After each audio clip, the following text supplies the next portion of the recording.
Hello doctor. জি, আমি আগে আপনাকে কথাটা বলতাম। না না, ঠিক আছে। বলতে চাচ্ছিলাম যে আমাদের অপারেশনের টাকাটা ম্যানেজ হয়ে গেছে। জি জি, আপনি চাইলে আজকে অপারেশনটা করে ফেলতে পারেন। আচ্ছা, আমাদের বেশি টাইম লাগবে না, 1 থেকে 1.5 ঘন্টার মধ্যে চলে আসবো। ঠিক আছে, ঠিক আছে ডক্টর। কি ব্যাপার? ডাক্তার স্যার জানাইছিলা? হ্যাঁ, আসলে উনি আগে মেডিকেল টিম রেডি করে রেখেছিলেন। আজকে অপারেশন করতে কোনো সমস্যা নেই। আসলে আমরাই বারবার পিছিয়ে যাওয়ায় উনি নিজে থেকে কিছু বলতে পারেননি। আচ্ছা, আর খালাম্মা, তার কি অবস্থা এখন? মামুনি তো আগের মতোই আছে, নতুন কোনো সমস্যা নেই। তাহলে তোমার যে কালকে কল করে একজন বললো যে খালাম্মার অবস্থা নাকি খুবই খারাপ। ও হ্যাঁ, তাই তো। ডাক্তারকে তো সেটা জিজ্ঞেস করা হয়নি। আচ্ছা থাক, সেটা আমিই দেখতেছি। ওকে। আচ্ছা, দাদু ভাই কোথায়? নাস্তা করবে না? একবার তো ডাইকা আসলাম আমি, এখনো আসতেছে না। দাদু ভাই তাড়াতাড়ি আসো, নাস্তা করে নাও। আসছি আসছি। বসো। দাদিজান, আপনি দেখি একেবারে তৈরি হয়ে আসছেন। হ্যাঁ রে, নাস্তাটা খেয়ে এখান থেকে সোজা হাসপাতালে চলে যাব। তুইও খেয়ে নে, খেয়ে রেডি হয়ে নে, যাবি না? Oh my god, what a shame. I mean, বাসায় গেস্ট আছে এটা জানার পরও আপনারা নিজেরা একা একা বসে নাস্তা করে নিচ্ছেন। একবারের জন্য ডাকার প্রয়োজন মনে করলেন না? লজ্জা করে না? কি যুগ আসলো, নির্লজ্জের মতো অন্যের বাড়িতে পড়ে আছে, আবার তার কাছ থেকে আমাদের এখন লজ্জা শরম শিখতে হবে। মাম্মি, বারবার অন্যের বাড়ি করবেন না। আপনার মৃত ছেলে সাদিকের আত্মা শুনলে না কষ্ট পাবে। এটা আমার স্বামীর বাড়ি, এখানে থাকার অধিকার আমার আছে।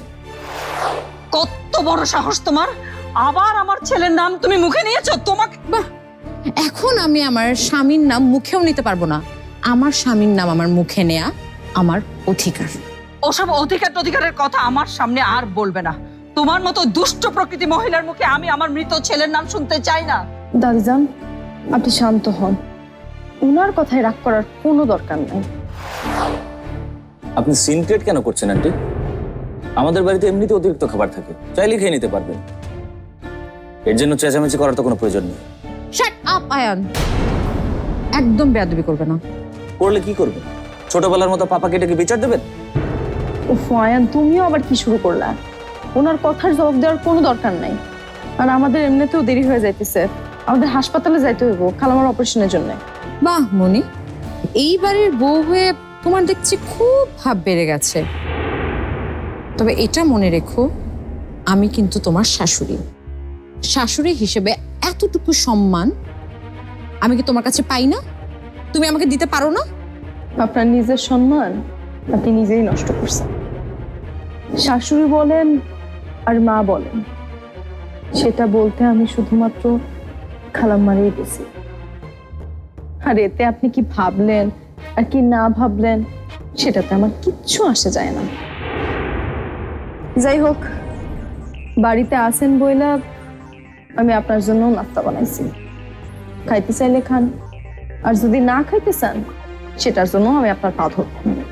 আমি না এ বাড়িতে নাস্তা করতে আসিনি, এসেছি আমার ভাগ বুঝে নিতে। লিসন দিলারা খান, কানে তুলো গুজে রেখে না কোনো লাভ নেই।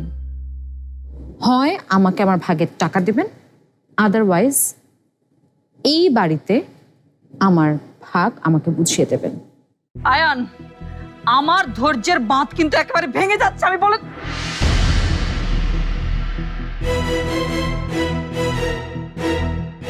ঠিক আছে ঠিক আছে আলিয়া, আগে রুনার অপারেশনটা হয়ে যাক, তারপর তোমার কথা আমি নিশ্চয়ই দেখব। আমি কাউকে বঞ্চিত করব না তো। যার যতটুকু প্রাপ্য, যার যতটুকু দাবি, সব বুঝিয়ে দেব, ঠিক আছে? আশ্চর্য, রুনার অপারেশন কবে শেষ হবে, কখন শেষ হবে এত সময় আমার কাছে নেই, এতদিন আমি ওয়েট করতে পারবো না। আজকের মধ্যে আমার পুরো ভাগ আমাকে বুঝিয়ে দেবেন, দ্যাটস ইট। দাদু ভাই চলো তো, পাগলের সাথে কথা বাড়িয়ে লাভ নেই। ওয়েট, কি বললে তুমি? আমি পাগল? সেটা নিজেকে জিজ্ঞেস করেন। দাদু ভাই চলো, চলো। ব্যাগটা আমাকে দাও। না, মনি তুমি তাড়াতাড়ি রেডি হয়ে আসো। হ্যাঁ আয়।